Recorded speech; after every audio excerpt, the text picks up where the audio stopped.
and the number of out migrants rises. The condition of rural area in our country reflects this scenario.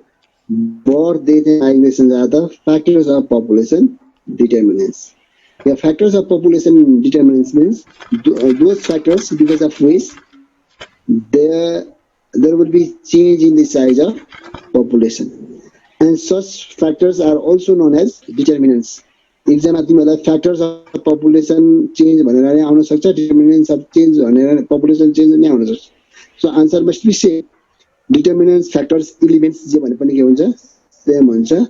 And there are basically three determinants are there: birth, death, and migrations. And birth is also called fertility, and that we okay birth, death, migrations. Birth process is fertility. Its measure is fertility rate, and next is the mortality. Death process is called mortality, and its measure is mortality rate.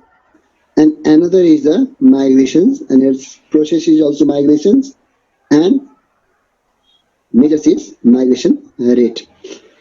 And about the migrations, yesterday also we discussed.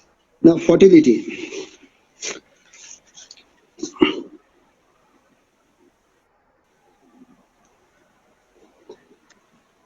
Okay, first look at there. Before starting fertility, we learn some things. The population of place does not remain constant. That we know. High mortality rate and out migrations causes the decrease of populations. Understood? Mortality. हिजो हामीले पढाएको थियौँ fertility भनेर के भनेर. Who can answer? Sir, birth. Okay, birth. Right. The fertility actually it denotes fertility. The term fertility rate denotes the number of live birth by the women of 15 to 49 age groups. Fertility means birth. Anyone says fertility rate, then fertility rate is the number of live birth by the woman of 15 to 49 age groups. भनेको मतलब चाहिँ 15 देखि 49 वर्षसम्मको महिलाहरूले जुन जति बच्चा जन्माउँछन् त्यो रेटलाई चाहिँ के भनिन्छ? fertility rate भनिन्छ. And if the fertility rate is high, it means population is increasing.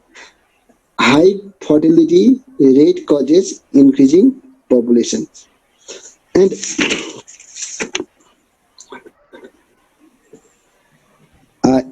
if they are married late, then they will have less children. It means education. If the women are educated, if the male and female, if both are educated, then they will be conscious about increasing populations, and they don't want many children. Will be worried about the future of children, so they want few babies, and they provide better facilities to them. And main thing is education level of women is most important. If women are well educated, then they will engage somewhere for economic activities. And if they are engaged in economic activities, then they don't many children, because having many children means hampering in their job or profession, so they don't want many children. So education level also matters. Another occupations, what type of occupations people are enjoying, that also.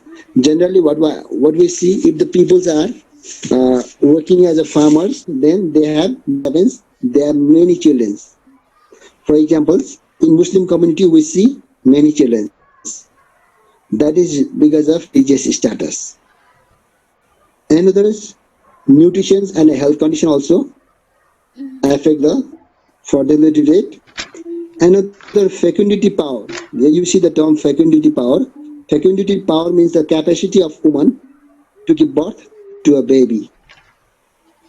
Fecundity भनेको चाहिँ महिलाले बच्चा जन्माउने क्षमता, having born, that is related to fertility rate. How many babies can be produced? Infant mortality rate, life expectancy, political condition of the country, social status of the parents, etc. Another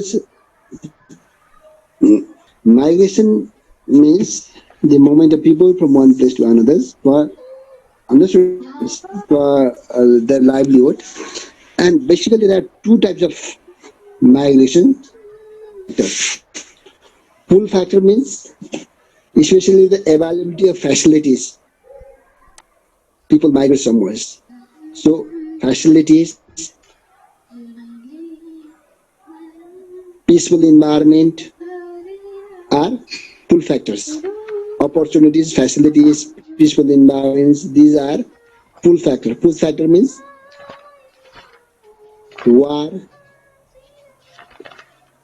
lack of facilities, कुरा देखेर मान्छे त्यो ठाउँमा आउँछ त्यो के भयो फुल factors हामी हजुरहरु के छौं काठमाडौँ भन्दा बाहिरको मान्छे छौं हामी काठमाडौँमा आएर बस्यौं किन काठमाडौँ आयौं भन्दाखेरि काठमाडौँमा फ्यासिलिटिज छ better schools better hospitals better job opportunities so these facilities are pull factors and push factor भनेको जुन चीज नभएर मानिस जुन चीज पाउनको लागि त्यो ठाउँ छोड्छ त्यसलाई पुश फ्याक्टर भनिन्छ हामीले हाम्रो गाउँ किन छोड्यो भन्दाखेरि there is no better facilities, there is no better health facilities, there is no better schools, there is no better job opportunity. That's why many people have left their village and they have migrated to city or urban areas. So lack of facilities in their land is push factors. So this is about the determinants of migrations. Any confusion? Now in this way we have completed this lesson. Sir, push factor र pull factor को एकचोटि फेरि भन्दिनु नि sir मैले हल्का बुझिन. Okay. अब सुनाइ म नेपालीमा भन्दिन्छु. पुल फ्याक्टर अब तिम्रो घर कहाँ भन त खास पहिलाको घर? सर बाजुरा. ओके बाजुरा. बाजुराबाट तिमी काठमाडौँ किन आएको?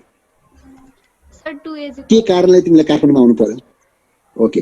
किन भन्दाखेरि काठमाडौँमा किन आएको भन्दाखेरि काठमाडौँमा बेटर एजुकेसन फ्यासिलिटी छ काठमाडौँमा भोलि जब सजिलै पाइन्छ हो भनेर हामी काठमाडौँमा आयौँ नि त्यो काठमाडौँको फ्यासिलिटीले तिमीलाई तान्यो भनेपछि त्यो जुन कुराले तानेर हामी आफ्नो ठाउँ छोडेर अर्को ठाउँमा जान्छौँ त्यसलाई पुल फ्याक्टर भनिन्छ पुल फ्याक्टर चाहिँ के भन्दाखेरि बाजुरामा राम्रो स्कुल भएन राम्रो रोड भएन राम्रो फ्यासिलिटिज छैन त्यहाँ एक किसिमको सोशल प्रब्लमहरु छ त्यही भएर हामी तिमी बाजुरा छोडेर आयो भनेको त्यहाँ नभएको फ्यासिलिटी जुन कारणले तिमी आफ्नो ठाउँ छोड्यौ त्यो चाहिँ के हो पुश फ्याक्टर हो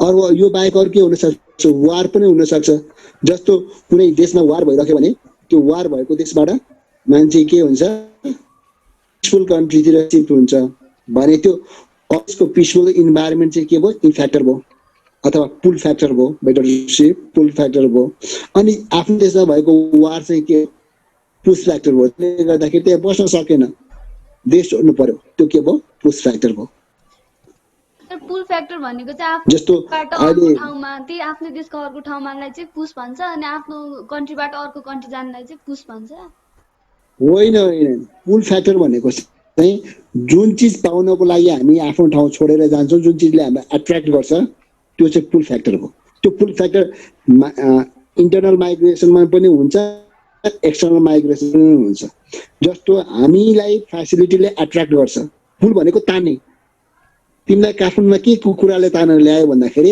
यहाँ भएको फ्यासिलिटिजले यहाँ भएको अपर्चुनिटिजले तानेर ल्यायो त्यसैले त्यो Kathmandu facilities and opportunities in Kathmandu are the pull factor in your case त्यही देखेर आएको होइन त त्यसले तानेर यहाँ आएको होइन त यस सर अनि पुश फ्याक्टर भनेको जुन चीज भएन जुन चीजले ठेल्यो जुन चीज नपाइसकेपछि यो ठाउँ बस्दिन भनेर मान्छे हिँड्यो त्यो चाहिँ के भयो पुश फ्याक्टर अब तिमी किन आयो भन्दाखेरि तिम्रो गाउँमा राम्रो हस्पिटल भएन राम्रो स्कुल भएन त्यहाँ विभिन्न किसिमको प्रब्लमहरु भयो जस्तो अब त्यो त्यतातिर धेरै किसिमको सोशल प्रब्लम छ जस्तो छाउपडी भयो that we can not tolerate त्यही त्यस्तो प्रब्लमहरु छलेर हामी आयौं भनेको त्यो कुराले गर्दाखेरि त्यहाँ बस्न सकिएन त्यो चाहिँ के भयो पुश फ्याक्टर भयो पुश फ्याक्टरले चाहिँ आउट माइग्रेसन गराउँछ सुन है, पुश फ्याक्टरले आउट माइग्रेसन गराउँछ, पुल फ्याक्टरले के गर्छ, इन माइग्रेसन गराउँछ। एक किसिमले भन्ने हो भने हामी काठमाडौँमा फेसिलिटी देखेर आयौँ, अनि किन बागलुङ छोड्यौ भन्दा त्यहाँ फेसिलिटी थिएन। अब यो केस इन्टरनेसनल माइग्रेसनमा पनि लागू हुन्छ। नेपालीहरू किन विदेश माइग्रेट हुन्छ, अमेरिका अस्ट्रेलिया किन जान्छ भन्दाखेरि नेपालभन्दा बेटर छ। त्यो अमेरिकामा बेटर फेसिलिटी भयो नि, त्यो चाहिँ के भयो, अमेरिकामा इन्भेसन भयो, सरी त्यो पुल फ्याक्टर भयो। अमेरिकाले तान्यो, अमेरिकाको चिजले हामीलाई तान्यो, त्यो पुल फ्याक्टर भयो। अब हामी कहाँ छैन, हामी कहाँ सिस्टम छैन, नेतागत पोलिटिकल इन्स्टेबिलिटी छ, जब अपर्च्युनिटी छैन, अनि हामी उता गयो भनेपछि हामी कहाँ नहुनु चाहिँ के हो, हाम्रो अभाव चाहिँ के हो, पुश फ्याक्टर हो। नभएको चिजले गर्दाखेरि मान्छे धक्कालेर अन्त गयो भने के भयो, त्यो पुश फ्याक्टर भयो। यति त हो नि, क्लियर? यस सर, क्लियर न। तर हामीले लेसन छैन जस्तो लाग्यो मलाई। लेसन लेसन 2 मात्र पढाएको थियो सर। हो र, हो हामीले लेसन 3 पढाएको थिएनौँ। सर यस सर, लेसन 4 लाउनु भएको थियो, अनि एकतिर चाहिँ खै फेरि पढ्यौँ कि जस्तो लाग्यो। पछि साथीहरूलाई सोद्धा चाहिँ रहेनछ। ल ठिकै छ, यसको कुरा गर्छौँ। That is also easy. यसलाई हामी टाइम भयो भने पछाडि फेरि पढौँला, नयाँ कन्टिन्युसली जाँदा नै हुन्छ, जे गर्दा नि हुन्छ, पढ्न परिहाल्छौँ, डोन्ट वरी। अब आजलाई म तिमीहरूलाई होमवर्क